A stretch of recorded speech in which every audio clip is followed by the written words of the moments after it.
मेरे भाइयों, योगी आदित्यनाथ जी कहते हैं कि हिंदू अलग संस्कृति, मुसलमान अलग संस्कृति, ये दो संस्कृति इस देश में साथ नहीं रह सकते। वो कहते हैं इतिहास उठा के देख लो, ये दो संस्कृति कभी साथ न रहे हैं न रह सकते हैं। तो मैंने सोचा चलो इतिहास उठा के देखते हैं। तो जब इतिहास उठाता हूं मैं कुछ और ही देखता हूं। मैं देखता हूं कि अंग्रेजों के खिलाफ जो पहली बगावत हुई थी वो किसने की थी मालूम है आपको? वो दो दोस्त थे, एक का नाम था भवानी पाठक, दूसरे का नाम था मजनू शाह फकीर। एक सन्यासी थे तो दूसरे फकीर थे। इन दो दोस्तों ने 50 साल तक अंग्रेजों के खिलाफ बगावत की और ये कहते हैं ना हिंदू साथ रह सकते हैं ना मुसलमान साथ रह सकते हैं। मेरे भाइयों, समझो इस बात को कि ये अंग्रेजों की चाल थी। जब इन्होंने देखा कि अगर हिंदू मुस्लिम साथ हो गए तो फिर तो हमारी छुट्टी। तो मैं सनातनी हूं।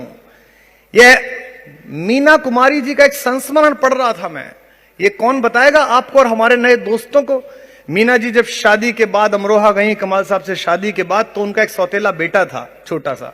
तो मीना जी ने हवेली के लोगों से कहा कि इसको कुरान शरीफ पढ़वानी है तो कोई उस्ताद ढूंढ के लाइए। हवेली के लोग बाहर गए ढूंढने के लिए। कुछ लोगों ने किस्सा सुना है तो आके उन्होंने कहा कि साहब पूरे अमरोहे में कुरान शरीफ सबसे अच्छी पढ़ाने वाले और सबसे अच्छा उसका अर्थ बताने वाले पंडित हरिनारायण शास्त्री जी हैं, जो स्कूल में पढ़ाते हैं। जावेद साहब उर्दू के टीचर थे। वहां अहाते के बाहर जो सरकारी स्कूल था उसमें उर्दू के टीचर थे हरिनारायण शास्त्री, कुरान के विद्वान। अब जो अगली बात है आपकी आंखें भीग जाएंगी कि हम कहां पैदा हुए और हम किस जहालत में डूबे हुए हैं।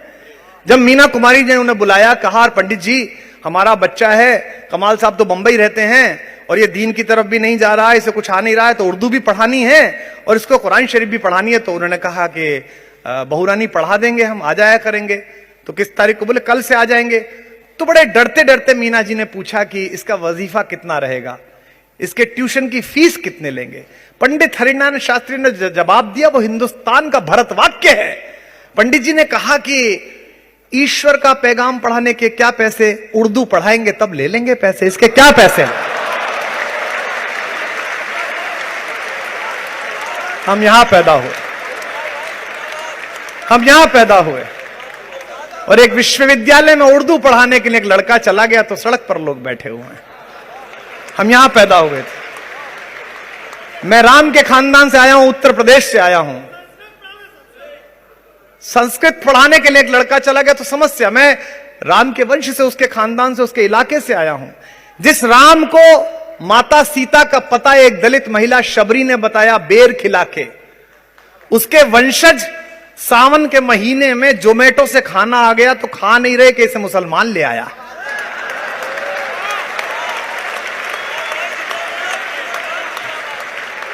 और जाहिल दोनों तरफ बराबर हैं। ध्यान रखना, तुम अपने वालों पर नजर रखना, मैं अपने वालों पर नजर रखे हुए हूं।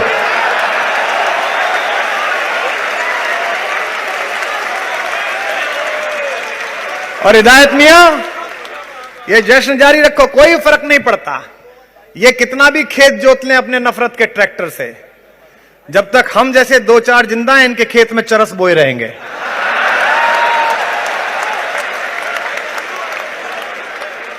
पिता का नाम राजा दशरथ, दशरथ के पिता का नाम अज, अज के पिता का नाम रघु, जिसको रामायण में लिखा है रघु कुली रीति सदा चली आई, अब प्राण जाए पर वचन नहीं जाई। रघु के पिता का नाम दिलीप, दिलीप के पिता का नाम शकर, शकर के पिता का नाम भागीरथ, भागीरथ के पिता का नाम रोहिदास, रोहिदास के पिता का नाम कुकज, कुकज के पिता का नाम धुमराज, धुमराज के पिता का नाम राजा हरिश्चंद्र। और रहीम को नो बाप है नो माँ है ना? और राम की बीबी का नाम सीता, उसके बेटे का नाम लवकुश है ना? है? अरे अभी वो बात कर रहे थे, एक जापान का वैज्ञानिक बोला जी हमने एक आदमी की किडनी कब किडनी बदली, 6 घंटे बाद वो काम धंधा ढूंढ रहा था। वो जर्मनी वाला बोला जी हमने तो एक आदमी का हार्ट बदला, 2 घंटे बाद वो काम धंधा ढूंढ रहा था।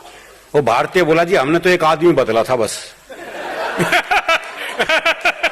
पूरा देश काम धंधा ढूंढ रहा है।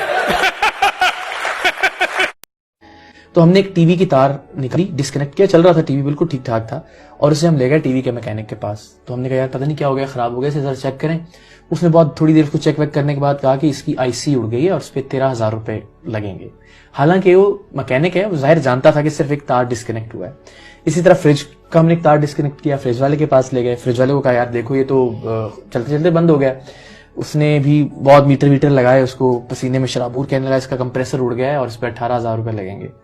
फिर हमने सबसे दिलचस्प चीज की कि एक मोटरसाइकिल का ट्यूब खरीदा, टायर का नया, ब्रांड न्यू, उसे टायर में डाला और पंक्चर वाले के पास ले गए। तो हमारा जो बंदा था, जो रिपोर्टर था, जो खुफिया कैमरे से रिकॉर्डिंग कर रहा था, उसने कहा यार मैं पानी पी के आता हूँ, जरा देखना इसके पंक्चर। तो जब वो वापस आया उसने कहा जिसमें 2 पंक्चर थे, मैंने लगा दिए 20 रुपए, जो भी उसने पैसे लिए अपने। तो जब मैं उस बंदे के पास गया वापस, पंक्चर वाले के पास, सबके पास गया, मैं पंक्चर वाले से पूछा, मैंने कहा अल्लाह के बंदे तुमने नई ट्यूब थी, पिछली दुकान से खरीदी है, ये उसकी रसीद है, और इसलिए कि बंदा सर पे नहीं खड़ा था तुमने कह दिया इसमें 2 पंक्चर थे और पैसे भी ले लिए उसके। तो कहना हंसने लग गया, कहता है सर मैं 4 भी तो निकाल सकता था ना, शुक्र करे मैंने सिर्फ 2 ही निकाले हैं पंक्चर इसमें से। तो मुझे लगता है कि जिसको जितनी करप्शन का मौका मिल रहा है, अब देखें ना ये पंक्चर वाला जो आज 20 रुपए की करप्शन कर रहा है, अगर ये कल हुक्मरान बन जाएगा तो क्या ये 20 अरब की करप्शन नहीं करेगा? आई एम श्योर करेगा, इसलिए उसको मौका ही 20 रुपए का करप्शन करने का मिल रहा है। जो टीवी वाला 13,000 रुपए की करप्शन कर रहा है, वो 13,000 अरब की करप्शन करेगा। तो मुझे लगता है कि जब ये कौम ठीक होगी नीचे से, जब हम हलवे की प्लेट पे वोट नहीं देंगे, जब हम बिरयानी की प्लेट पे बिकना छोड़ देंगे, जब हम कीमे वाले नान पे अपनी बोली नहीं लगाएंगे, तब हुक्मरान भी ठीक आएंगे, तब हुक्मरानों के फैसले में भी। तो हम तवक्को ये करते हैं कि जी लीडर ठीक आ जाएगा तो कौम ठीक नहीं होगा, ऐसा हमारे पंक्चर वाले को ठीक होना पड़ेगा, हमारे आलिम दीन को ठीक होना होगा, हमारे सहाफी को ठीक होना पड़ेगा, हमारे वकील को ठीक होना पड़ेगा, टीवी का मैकेनिक सही होगा। सब लोग जब करप्शन कर रहे हैं और हम ये तवक्को करें कि जी एक लीडर पूरे मुल्क को बदल देगा, सवाल ही पैदा नहीं होता। ये लोग ठीक हो गए, इंसान बनेंगे, अच्छे लोगों को लेके आएंगे, और फिर मुझे लगता है ये नीचे से ऊपर तक का सफर है, ऊपर से नीचे तक का सफर नहीं है।